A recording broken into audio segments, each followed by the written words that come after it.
নমস্কাৰ মৰমৰ ছাত্ৰ ছাত্ৰীসকল, আজি এটা ভিডিঅ' পুনৰ লৈ আহিছোঁ তোমালোকৰ মাজলৈ। আজি আলোচনাৰ বিষয় হ'ল নৱম শ্ৰেণীৰ যি প্ৰথম যি চেপ্টাৰ, সেই চেপ্টাৰটো আৰু চেপ্টাৰটোৰ নাম হ'ল দ্য ফান দে হেড। পাঠটি আৰম্ভণি কৰাৰ আগত আমি ইয়াত যি বিফৰ ইউ ৰিড, সেই পাঠটো আমি সেই অংশটো অকণমান আমি আলোচনা কৰিব লাগিব। ইয়াৰ পৰা তোমালোকে থুলমূলকে অকণমান ধাৰণা পাই যাবা। বলক তেন্তে ভিডিঅ'টো পলম নকৰাকে আৰম্ভ কৰোঁ। Before you read, the story we shall read is set in the future when books and school as we know now them will perhaps not exist. এই যে গল্প বা এই পাঠটি মানে ভৱিষ্যতৰ নিৰ্ধাৰিত কৰি লিখা, সুদূৰ ভৱিষ্যত মানে লিখা মানে, আৰু সেই সময়ত লিখা হৈছে যিটো সময়ত বৰ্তমান আমাৰ যি শিক্ষা ব্যৱস্থা, সেই শিক্ষা ব্যৱস্থাটো মানে যিটো কিতাপ বহি পত্ৰ হয়তো সেই সময়ত আমি পোৱা নাযাব, বা সেই সময়ত কিতাপ বহি বা স্কুলীয়া যি ব্যৱস্থা, সেই ব্যৱস্থাটো নাইকিয়া হ'ব। How will children study then? যদি স্কুলীয়া ব্যৱস্থা নাই, কিতাপ পত্ৰৰ ব্যৱস্থা নাই, তেনেহ'লে ল'ৰা ছোৱালীয়ে কেনেকে পঢ়িব? এটা প্ৰশ্ন আহে। The diagram below may gives you some ideas. তলত কেইটামান চিত্ৰ দেখুওৱা হৈছে আৰু হয়তো এই চিত্ৰবিলাক চাই তোমালোকে কিছুমান ধাৰণা পাবা। ইয়াতে লিখা আছে চোৱা, স্কুল অফ দ্য ফিউচাৰ, তাৰমানে ভৱিষ্যতৰ স্কুল। কি লাৰ্ণিং থ্ৰু কম্পিউটাৰৰ জৰিয়তে, ভাৰ্চুৱেল ক্লাছৰুমৰ জৰিয়তে, ৰবটিক টিচাৰ, ৰবটৰ জৰিয়তে, আৰু মুভিং ই-টেক্সৰ জৰিয়তে। এইকেইটাই হ'ব আমাৰ ভৱিষ্যতৰ মানে স্কুলৰ ব্যৱস্থা বা ভৱিষ্যতৰ স্কুল। তে বলক আমি পাঠটো এতিয়া আৰম্ভ কৰোঁ। Margie even wrote about it that night in her diary.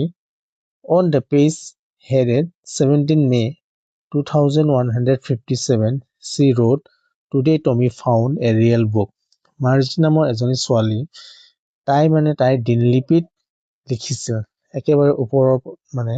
দিনলিপিৰ ওপৰত লিখিছিল 17 May 2157, আৰু তাত সেইখিনি লিখাৰ পিছত তাত কি লিখিছিল, ডেটটো আছিলে 17 May 2157। এতিয়া হয়তো তোমালোকে অকণমান অনুমান কৰিব পাৰিছা চাগে,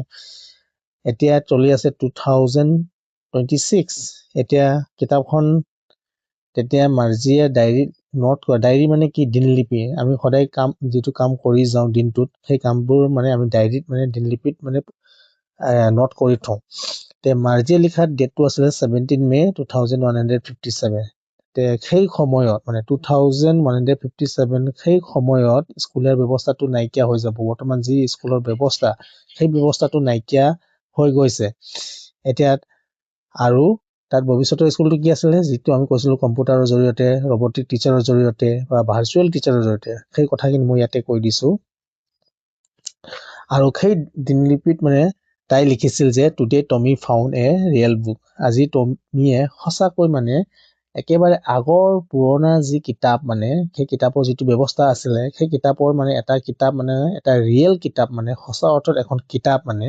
পোৱা গৈছে বুলি কৈছে। তাৰ পাছত চোৱা, it was a very old book. কিতাপখন আছিলে অতি পুৰণি। মাৰ্জি গ্ৰেণ্ডফাদাৰ ওৱান ছেইড, মাৰ্জিজ গ্ৰেণ্ডফাদাৰে ককাকে এবাৰ কৈছিল, date when he was a little boy, তাৰমানে মাৰ্জিৰ ককা যেতিয়া সৰু ল'ৰা আছিলে, তেতিয়া সেই মাৰ্জিৰ ককাৰ ককা আৰু লিটল বয়, হিজ গ্ৰেণ্ডফাদাৰ, সেই সময়ত মাৰ্জিৰ ককাকৰ ককাকে সেই সময়ত তেওঁলোকক কৈছিল যে there was a time when all stories were printed on paper. তেনে এটা সময় আছিল য'ত মানে সকলো সাধু গল্প কথা মানে যি আছিলে, সেইবিলাক মানে কি পেপাৰত মানে লিপিবদ্ধ কৰা হৈছিল বা প্ৰিণ্ট কৰা হৈছিল। আশা কৰোঁ বুজি পাই আছা তোমালোকে। তাৰ পাছত কি হ'ল চোৱা, দে টাৰ্ন দ্য পেজেছ। এতিয়া মাৰ্জি আৰু টমিয়ে পেজটো লুটিয়াই চালে, উইচ ৱেৰ য়েল্লো, আৰু পেজটো মানে কিতাপ মানে অতি পুৰণি হোৱাত কি হৈ গ'ল, হালধীয়া মানে ৰঙৰ হৈ পৰিল। কিতাপ এখন বেছি পুৰণি হ'লে তোমালোকে লক্ষ্য কৰিবা যে কিতাপখন মানে একেবাৰে হালধীয়া ৰঙৰ হৈ যায়। এণ্ড ক্ৰিংকলি, আৰু পুৰণা মানে কি, তাত মানে বহুতো বাছ খাই থাকে মানে। চাইডত লিখা আছে ক্ৰিংকলি মানে with many folds or lines বোলে and it was awfully funny আৰু এইটো খুবেই মানে ধেমেলীয়া বা খুবেই মজাৰ আছিল যে ফানি মানে কি ধেমেলীয়া টাইপত অকণমান মানে তাচিল্য বা তুচ্ছ তেনেকুৱা চেন্সত আৰু to read words that stood still instead of moving the way they were supposed to on a screen এইটো তেওঁলোকৰ বাবে এটা ধেমেলীয়া বা হাঁহিৰ বিষয় আছিল মানে ক'ব গ'লে সেই মানে শব্দবিলাক ৱৰ্ডছবিলাক পঢ়িবলৈ যিটো ৱৰ্ডছ মানে একেটা ঠাইতে ৰৈ আছিলে আৰু instead of moving the way they were suppose to on a screen কিন্তু কম্পিউটাৰ স্ক্ৰীণত কি কৰে মানে শব্দবোৰ সৰি পৰে বা নাইকিয়া হৈ যায় তেনেকৈ নহয় মানে কিতাপত মানে যিটো শব্দ নিজৰ ঠাইত থাকে আৰু কোনো লৰচৰ নোহোৱাকৈ একেটা ঠাইত থাকে সেই বস্তুটো চাই তেওঁলোকৰ মানে খুব এটা হাঁহিৰ বিষয় হৈ পৰিছে and then when they turn back to the page before আৰু তেওঁলোকে পাতটো লুটিয়াই যেতিয়া মানে পুনৰ যেতিয়া আগৰ ঠাইলৈ গুচি আহে it had the same words on it তেওঁলোকে সেই একেটা শব্দকে পোৱা যায় it that it had when they read it for it the first time পোনপ্ৰথমবাৰ যেন যি পঢ়িছিল সেই একেটা শব্দকে বা সেই একেটা ৱৰ্ডকে পোৱা যায় বুলি বা পঢ়িবলৈ পোৱা যায় বুলি কৈছে গি চে টমি হোৱাট এ ৱেষ্ট টমিয়ে ক'লে যে এইটো কি যে অপচয় হোৱাট এ ৱেষ্ট মানে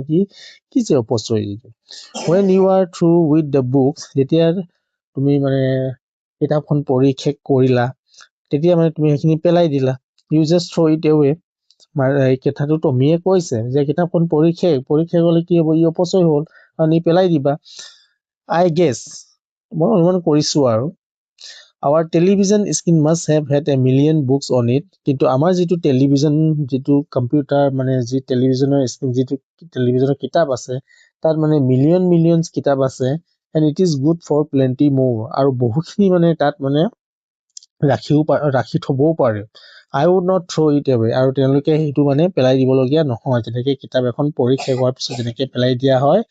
তেওঁলোকৰ মানে যিটো কম্পিউটাৰত মানে যি কিতাপ আছে মিলিয়ন সেই কিতাপবোৰ পেলাই দিবলগীয়া নহয় বুলি কৈছে চেম উইথ মাইন ছেড মাৰ্জিয়েও ক'লে মোৰ একেই ধাৰণা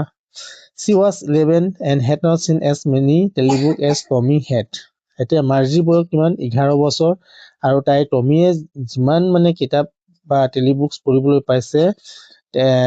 তাতকৈ মানে বেছি তাই পঢ়িবলৈ পোৱা নাই তাৰমানে মাৰ্জিতকৈ টমিয়ে বেছি কিতাপ পঢ়ি পাইছে টেলিবুক হি ৱাজ 13 যিহেতু বয়সত বেছি আৰু টমিৰ বয়সটো কিমান 30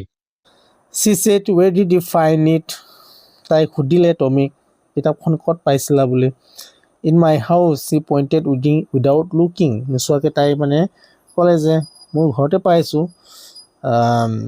তাই নোচোৱাকৈ ক'লে কাৰণ because she was busy reading কাৰণ তাই পঢ়াত ব্যস্ত আছিলে in the attic আৰু ক'ত পালে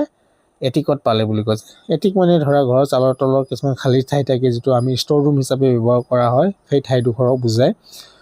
হোৱাট ইজ ইট এবাউট আৰু কিহৰ বিষয়ে মানে কি বিষয়ৰ ওপৰত আৰু কিহৰ ওপৰত মানে কিতাপখন লিখা আছে বুলি কৈছে তেতিয়া টমি ক'লে যে স্কুলৰ ওপৰত মানে মাৰ্জি ৱাজ স্কৰ্ণফুল তাৰমানে মাৰ্জি ৱাৰ স্কৰ্ণফুল মানে কি মাৰ্জি মানে কি হয় তাই মানে ভাল নালাগে মানে স্কুল বুলি ক'লে তাই ভাল নালাগে অকণমান কণ্টেম টাইপত যায় অকণমান ডিছৰেচপেক্ট তেনেকৈ আৰু তেতিয়া ক'লে স্কুলৰ বিষয়ত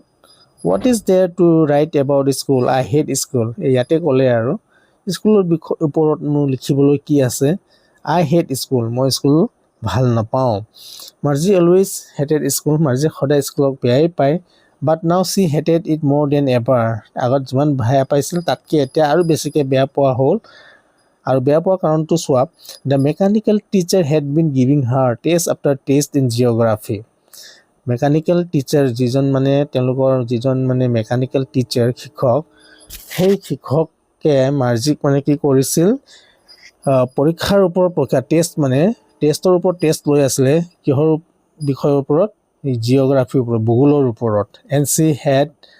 বিন ডুইং ৱৰ্ছ এণ্ড ৱৰ্ছ আৰু তাই মানে যিমানবাৰ পৰীক্ষা লৈ গৈছে সিমানবাৰ মানে ৰিজাল্টটো মানে বেয়া নম্বৰটো মানে বেয়াকৈ পাইছে তেতিয়া তাৰ মা খুব চিন্তিত হ'ল until her mother had shaken her head sorrowfully and sent for the county inspector. এতিয়া তাৰ মা মানে খুব চিন্তিত হ'ল মাৰ্জি মাক আৰু তাই কি কৰিলে কাউণ্টি ইন্সপেক্টৰক মাতি পঠিয়ালে তাৰপাছত কি হ'ল চোৱা he was a round little man with a red face and a whole box of tools with dials and wires তে মানুহজন আছিলে অকমান মানে চাপৰ লুক মানে ৰাউণ্ড লিটল মেন পেটটো অকমান ডাঙৰ আছিল আৰু মুখমণ্ডলখন ৰঙা আছিল and a whole box of tools আৰু তাই মানে যন্ত্ৰপাতি যি সঁজুলি সেই সঁজুলিবিলাক তাঁৰ চাৰ যি লাগে আৰু সেইবিলাক লৈ মানে তেওঁ আহিছিল এটা বক্সত মানে তাৰ সঁজুলিবিলাক লৈ আনিছিল হি স্মাইল এট মাৰ্জি দেখা পাই তাই হাঁহিলে মানে স্মাইল এটা দিলে মিচিকে হাঁহি এটা দিলে and gave her N Apple আৰু তাইক মানে এটা এপল খাব দিলে আৰু then took the teacher apart তাৰ পাছত সেই মেকানিকেল টিচাৰ মানে ঠিক আছে নে নাই সেইখিনি চাবলৈ ল'লে Margie had hoped he would not how to put it together again মাৰ্জিয়ে আশা কৰিছিল যে যাতে মেকানিকেল টিচাৰে যাতে মানে তাই যি মানে কম্পিউটাৰ সেই কম্পিউটাৰটো যাতে ঠিক কৰিব নোৱাৰে মানে খুলিটো দিছে ঠিকেই কিন্তু যাতে ভালকৈ আকৌ পুনৰ মানে নিজৰ ঠাইত যাতে লগাব নোৱাৰে তাৰ আশা কৰিছিল but he no' how all right কিন্তু সেই কাউণ্টি ইন্সপেক্টৰজনে সকলো কেনেকৈ ঠিকে ঠাকে কৰিব লাগে সকলো গম পায় and after an hour also' সেয়ে 1 ঘণ্টামান লাগি যোৱাৰ পিছত প্ৰায় 1 ঘণ্টামান লাগি যোৱাৰ পিছত পুনৰ তাত মানে সকলো ঠিকে ঠাকে হ'ল পুনৰ তাত আহিল লাৰ্জ এণ্ড ব্লেক এণ্ড আগলি ডাঙৰকৈ কোলাকৈ আৰু কুৎচিতকৈ